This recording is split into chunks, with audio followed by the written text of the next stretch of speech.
आज मैं आपको बताऊंगी कि एक लड़का और लड़की की दोस्ती कैसे है। और आप समझते हैं कि इसमें कोई बुराई नहीं है। हाँ, हो सकता है इसमें कोई बुराई ना हो, लेकिन एक मिसाल है। मैं आपको नफ्सियात के मुताबिक बताऊंगी। एक मर्द जब एक औरत को पहली बार देखता है ना, तो वो उसको हमेशा पोटेंशियल स्पाउस के तौर पर देखता है। और जब वो उस रुतबे से, मतलब जिस एंगल से वो उसको देख रहा होता है, उससे जब नीचे गिरती है उसकी नज़र में कि नहीं, ये मेरी बीवी नहीं बन सकती, तो फिर वो कहता है चलें दोस्त बनाकर ही काम चला लें।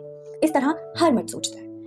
और फिर मैं कहती हूँ लानत ऐसी दोस्ती पर, जो कि मुझे पहले आप एक किसी और एंगल से देखें। और मेरी स्टीम का ये तकाजा है कि आप दोस्त बनेंगी तो उससे जिससे आपकी शादी होगी, और आपके दोस्त आपके भाई हैं, आपके बाबा हैं। अल्लाह ताला ने तो हर तरह से आपको मर्द की प्रोटेक्शन दी है। जिस तरह भाई की जो दोस्ती होती है वो और तरह की होती है, बाबा वाली दोस्ती और तरह की होती है। इसी तरह आपके जो अंकल्स हैं, जितने भी आपके रिश्तेदार हैं, उनमें जो आपके महरम रिश्ते हैं, उन सबकी दोस्ती एक बहुत ही सेफ्टी वाली होती है और वो हमेशा आपकी प्रोटेक्शन करते हैं। और मुझे एक साहिब ने बताया था, पहले मैं इस तरह नहीं सोचती थी, कि अपने से बड़े लोगों को भी दोस्त नहीं बनाते। ये भी अच्छी बात नहीं होती।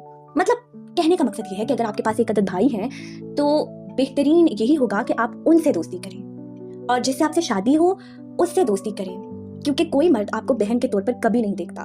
पहले वो आपको अपने पोटेंशियल स्पाउस के तौर पर देखेगा, और उसके बाद जब आप उस चीज़ से, मतलब आप उस चीज़ में फिट नहीं होंगी उस पर्टिकुलर पिक्चर में, फिर वो आपको एज अ फ्रेंड देखेगा। और मुझे नहीं लगता कि ये फ्रेंडशिप में कोई ऐसी बात होती है कि लड़कों के साथ अगर आप दोस्ती कर लेते हैं, वो दोस्ती आपको लड़कियों में भी मिल जाती है। तो दूर ही रहना चाहिए। इससे बहुत सारी कॉम्प्लिकेशंस होती है। जो जब ये फ्रेंड का लफ्ज़ यूज़ होता है ना, तो इसका मतलब ये होता है कि वो आपसे फ्रैंक भी हो सकता है, अब क्योंकि आपने उसे उस सर्कल में शामिल कर लिया है। और फ्रैंक होने से मुराद कि वो आपसे फिर तरह तरह के मजाक भी करेगा। किसी को अलाउ नहीं करते मजाक करना अपने भाई के अलावा। अगर आपकी बहुत मजबूरी है, किसी से आपने बात करनी है, किसी से किसी किस्म की कोई जानकारी लेनी है, तो बेहतर है कि आप जो अपने अल्फाज का चुनाव है वो बहुत ही एहतियात से करें अगले बंदे के साथ। और ये कोई पर्दा करना ना करना आपकी मर्जी है, लेकिन ये इखलाकियात है, ये बुनियादी इखलाक है कि आपका जो आपसे मुखालिफ जिन्स है उससे आपका किस तरह इंटरेक्शन होना चाहिए। और जो अच्छी लड़कियां होती हैं, मैं ये नहीं कहूँगी, जो समझदार लड़कियां होती हैं, वो इन रूल्स को ज़रूर फॉलो करती हैं। तो किसी को इतना अलाउ नहीं करते। आपकी अपनी इज्जत करवाना आपकी खुद की जिम्मेदारी है। कोई करे ना करे, खुद की इज्जत खुद ज़रूर करे।